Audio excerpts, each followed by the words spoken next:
अब इंद्र अपने सेवक से कहते हैं कि भाई अब तो 7 दिन हो गए हैं, जाकर के ब्रज में देखो, अगर डूब गया वो ब्रज तो बरसात करवाना बंद करवा दो।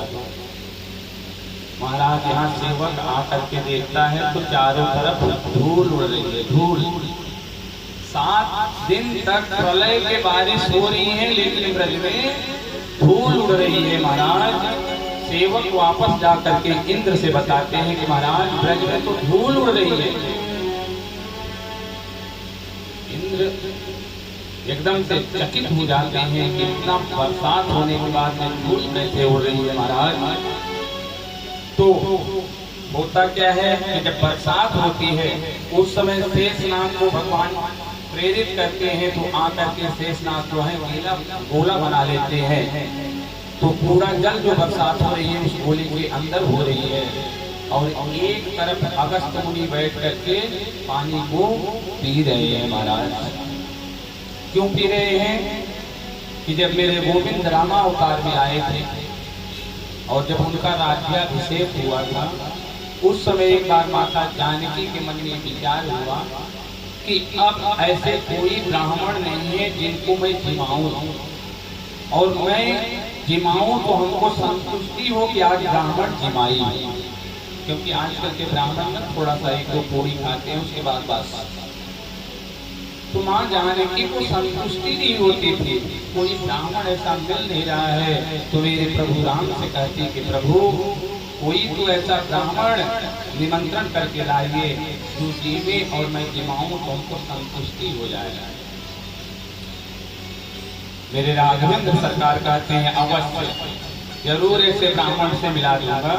तो अगस्त मुनि ध्यान में बैठे हुए थे, मेरे राघवेंद्र सरकार उनके ध्यान में उतर जाते हैं। अगस्त मुनि हाथ जोड़ करके कहते हैं बोलिए प्रभु क्या आदेश है। बोले ब्राह्मण देवता माता जानकी जो है ना आपको जिमाना चाह रही है, तो थोड़ा कृपा करिए, पर एक बात जरूर बताकर नोट कर लीजिए, उनको संतुष्टि होनी चाहिए कि ब्राह्मण को जिमाई। ये नहीं कि 2-4 पूरी खा के फिर वहीं विश्राम ले ले। जानकी को संतुष्ट कर देना है कि ब्राह्मण जिमाई आ जाए। अगस्त मुनि बोले बिल्कुल ऐसा ही होगा प्रभु, अब आपका आदेश है तो आपके आदेश को तो मानना पड़ेगा। तो मेरे प्रभु माता के पास गए और बोले कि आज अगस्त मुनि जीतने के लिए आ रहे हैं, आप तैयारी कर लो, जोरदार तैयारी कर लेना ना। महाराज माँ जानकी रसोई तैयार करते हैं, अगस्त मुनि आते हैं, बढ़िया चौक लगा दिया जाता है, एक सामने पाटा रखा जाता है, और माँ जानकी आजकल एक फैशन हो गया है ना कि छोटी छोटी कटोरी में थोड़ा थोड़ा सब्जी, थोड़ा सा चटनी, थोड़ा सा दही, थोड़ा सा मीठा, मतलब थाली में 56 भोग दिखने चाहिए कि इतना भोजन परोस रही बनाई है।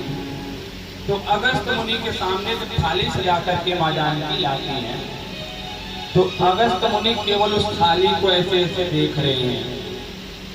माँ जानकी हाथ जोड़ करके कहती है कि प्रभु ब्राह्मण देवता जीवना शुरू करिए। तो अगस्त मुनि हाथ जोड़ करके कहते हैं कि माता मैं ये विचार कर रहा हूँ कि ये जो आप 56 प्रकार व्यंजन ले आए हैं हमारे सामने, ये भोजन करने के लिए है कि आंख में ड्राप डालने के लिए है या कान में डालने वाला ड्राप है। बोले माता जानकी कहती है ब्राह्मण देवता आप जीवना तो शुरू करिए, अभी बहुत कुछ तैयारी करके रखी हूँ, आप शुरू करिए। तो आज अगस्त मुनि जो है भगवान का भोग लगाते हैं।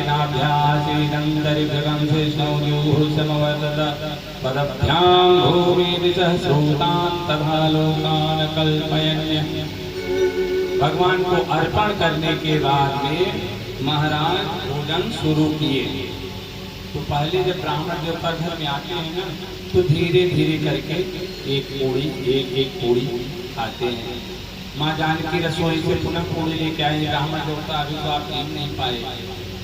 ब्राह्मण देवता कहते हैं, अगस्त मुनि कहते हैं माता डाल दो, कोई बात नहीं, आपके आने तक यहाँ सफा चल। अब महाराज अगस्त मुनि का भोजन प्रारंभ हुआ। भगवान राम पुनः इशारा कर दिए कि आप समझ लेना, मैं थोड़ी दूर में जाकर के बैठ लेता हूँ, क्योंकि मैं बैठा रहूँगा तो आप थोड़ा संकोच करेंगे, इसलिए मैं थोड़ी दूर में जाके बैठता हूँ। अब महाराज अगस्त मुनि का भोजन प्रारंभ हुआ। माता जानकी रसोई में जाती, पूरी छान के लाती, इधर की थाली खाली। अब तो मैया 2-4 बार दौड़ी रसोई से ब्राह्मण देवता के पास, थक गई। आज तो देने वाला ब्राह्मण मिल गया है, जो आटा लगाए थी वो अभी खत्म। मैया बोली है तो ब्राह्मण अच्छा मिल गया, अच्छा चक्कर में पड़ गई, फिर से आटा लगाना पड़ेगा। जल्दी जल्दी में आटा लगाई, पुनः पूड़ियाँ निकालना शुरू की, ला करके एक एक लाती थी। अगस्त मुनि बोले मैया एक एक नहीं, थाली ओली हो उसको छान के लाओ और पलट दो, और जब तक आप उधर जाओगे इधर तुम्हारे पेट में चल जाएगा। मैया समझ गई। तो आज गणेश जी का ध्यान करते हैं कि गणेश जी अब आपके सहयोग की जरूरत है, इज्जत वाली बात आ गई है, तुरंत आ जाओ। गणेश जी आ गए। माँ क्या आदेश है? माँ जानकी कहती है गणेश आप रसोई को संभालो और मैं ब्राह्मण देवता को पूरी देती हूँ, परोसने का काम करती हूँ। तो आज गणेश भगवान जो है रसोईया बन जाते हैं, पूरी निकाल करके और थाली में देते थे, और माँ जानकी ला करके बाबा की थाली में पलट देते थे। मैया सोच रही है अब बाबा बोलेंगे कि बस हो गया बस हो गया, लेकिन बाबा क्यों बोले? अब तो उनके प्रभु का आदेश है, उसको तो पूर्ण करना है। थोड़ी देर में गणेश जी भी श्रमित हो जाते हैं, थक जाते हैं। अब क्या करें? हम तो पूरी निकाल रहे हैं, बेल रहे हैं, दोनों काम तो नहीं बनेगा। तो माँ जानकी कहती है रिद्धि सिद्धि को भी बुला लो। महाराज अब तो रिद्धि सिद्धि भी आ गई कि सब भंडार खोल दो, क्योंकि बहुत बड़ा पंडित आ गया है बेलने वाला। अब रिद्धि सिद्धि पूरी बेलने में लग गई, गणेश जी छानने में लग गए, और माँ जानकी पर उसने में लग गई। अब बाबा बोलेंगे कि हो गया। बाबा काहे बोले? अभी तो शुरुआत ही हुई है। उस देर में रिद्धि सिद्धि भी थक गई, तो बोले अब अष्ट सिद्धि नवनिधि को भी बुला लो, वो भी आ गई। अब तो महाराज जोरदार पूरी की बिलाई शुरू है। मैया जानकी देखी कि अब जितने भी काम बन रहा है, तो भाई अगस्त मुनि के पास हाथ जोड़ करके कहते हैं कि बाबा मैंने कथाओं में ऐसा सुना है कि जब आधा भोजन हो जाए तो बीच में थोड़ा पानी पीना चाहिए। तो बाबा बोले ठीक ठीक, हमको मालूम है, जब आधा भोजन हो जाएगा तो मैं पानी पी लूंगा, बताना नहीं पड़ेगा, आप ले आइए। मैया माथा पीटने लगी कि अभी आधा भी नहीं हुआ। गणेश जी आ गए, रिद्धि सिद्धि आ गई, अष्ट सिद्धि नवनिधि सब आ गई, लेकिन अभी तो आधा नहीं हुआ है। अब क्या करेगा? अब महाराज जानकी मैया जाती रसोई से ले आकर के पूरी जो है थाली में पलट के रसोई तक पहुंचते तक में सफा चट कर देते थे। परेशान हो गई, मन ही मन बोलने लग गई कि कैसा पंडित आ गया है आज तो ये महाराज। और भोजन के दिन कैसे चल रहे हैं? 1 दिन हुआ, 2 दिन हुआ, 3 दिन हुआ, 4 दिन हुआ, 5 दिन हुआ, 6 दिन हुआ, 7 दिन हुआ, और अगस्त मुनि का अखंड भोजन चल रहा है। 24 घंटे रसोई चल रही है महाराज। 15 दिन हो गए, 16 हो गए, 17 हो गए, 18वें दिन मैया थक गई। अब मुझसे तो नहीं होगा। मेरे प्रभु समझ गए कि अब माता जो है एक भी पूरी डालने वाली नहीं है।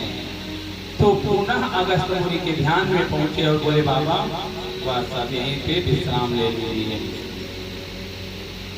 अगस्त मुनि बोले बेटी अब जल पिला दो। तो मैया जानकी कहती है कि बाबा जब आप 18 दिन भोजन किए हो तो मेरे रसोई में तो 1-2 मटका जल रखा है, उसमें होने वाला है नहीं, और इतना जल मैं कहां से ला करके दूंगी, इसलिए कृपा करके अब जल को मत मांगिए। तो मेरे राघवेंद्र सरकार कहते हैं कि आप तो तपस्वी हैं, आप कुछ भी कर सकते हैं। इस युग में मैंने आपको भोजन करवाया है, और जब मेरा कृष्ण जन्म होगा, कृष्ण अवतार होगा, उस समय मैं आपको जल पिलाऊंगा। तो जैसे ही इंद्र जो है प्रलय के मेघ भेजते हैं बारिश करने के लिए, तो मेरे प्रभु तुरंत ध्यान करते हैं कि अगस्त मुनि जहाँ कहीं हो आ जाओ, आज आपको जल पिलाऊंगा।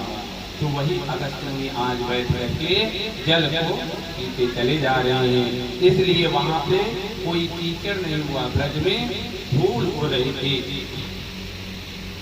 महाराज जैसे ही इंद्र को पता चला कि ब्रज में धूल उड़ रही है, वहां तो कुछ हुआ नहीं, तो आज इंद्र को आभास होता है कि वह कोई साधारण वाले नहीं है, वह स्वयं परमात्मा है, कृष्ण है।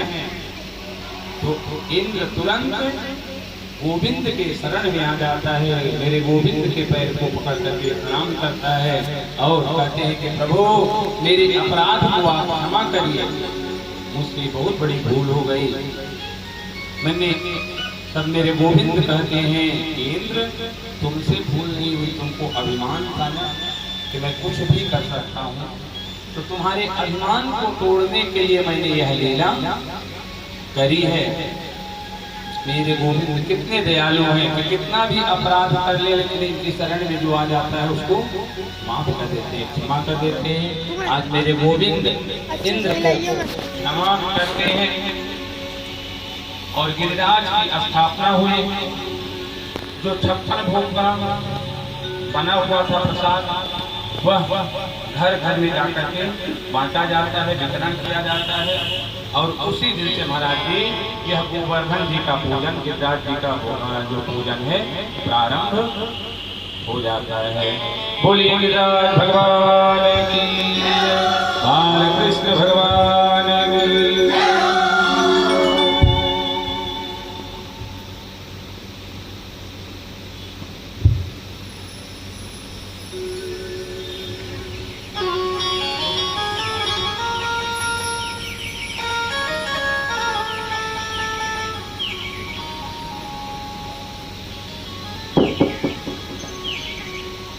मेरे गोविंद की बाल लीलाएं बहुत दिव्य अद्भुत। कृष्ण चरित्र जैसा कोई चरित्र नहीं है और किसी चरित्र में नहीं। अब जिस लीला का वर्णन आगे आता है वह मेरे प्रभु का रास लीला है। यह रास लीला का जो प्रसंग है इसको रास पंचाध्यायी कहते हैं। यह जो श्रीमद् भागवत है यह मेरे गोविंद का पूरा शरीर है, लेकिन यह जो रास पंचाध्यायी है यह भगवान के प्राण है, प्राण। रास का प्रसंग जो है बहुत पावन है, बहुत अद्भुत है, इतना दिव्य है। ये रास मेरे प्रभु क्यों किए कि जब रामावतार में आए थे, जब वनवास जा रहे थे, उस समय जो ऋषि मुनि महात्मा लोग वन में तपस्या करने के लिए बैठे थे, उनके मन में यह भाव होता है कि बहुत दिव्य सुंदर प्रभु का जो स्वरूप है कितना अच्छा है। मेरे प्रभु तो अंतर्यामी हैं, वह सब समझ रहे थे। तो बोले महात्माओं चिंता मत करो, आपकी कामना पूर्ण होगी, लेकिन इस अवतार में मैं मर्यादा में हूँ, मर्यादा पुरुषोत्तम हूँ, इसलिए आपकी इच्छा पूर्ण करने के लिए द्वापर में जब मैं कृष्ण अवतार लूंगा उस समय आप लोगों की कामना पूर्ण होगी। राजा बलि के यहाँ भगवान जब बामन बन के आए थे, उस समय बलि के यहाँ जो कन्याएं थी वह भगवान के दिव्य रूप को लेकर के मोहित होती हैं। उस अवतार में भी भगवान कहते हैं कि इस अवतार में तो आपकी कामना पूर्ण नहीं कर सकता, लेकिन कृष्णा अवतार में आपकी कामना जरूर पूर्ण करूंगा। अच्छा, ये जो गोपियां थी ब्रज की, गोपी का मतलब क्या होता है, गोपी का अर्थ क्या होता है? गो का मतलब होता है इंद्रिय, और पी का मतलब होता है पीना। जो अपनी इंद्रियों का दमन करके पी लिया हो, अपने इंद्रियों को वश में कर लिया हो, उसको कहते हैं ऊपी।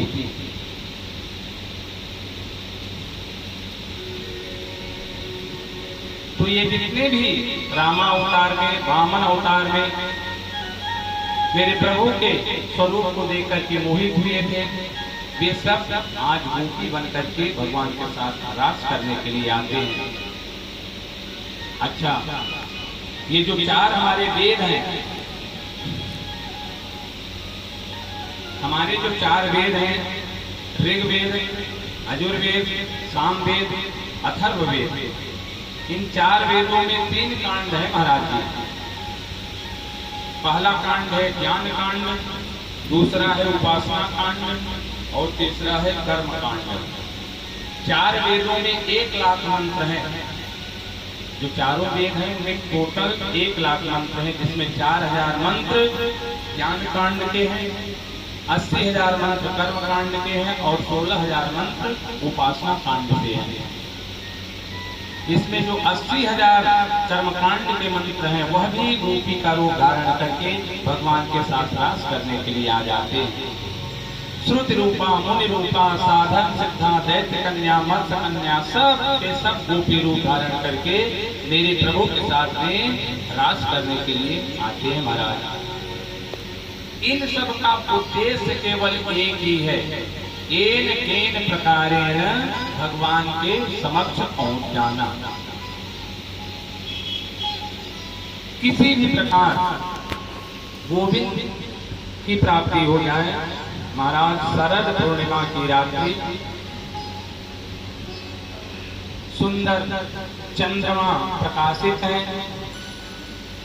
मैया यमुना में कल कल करके आवाज आ रही है, आसमान में तारे टिमटिमा रहे हैं और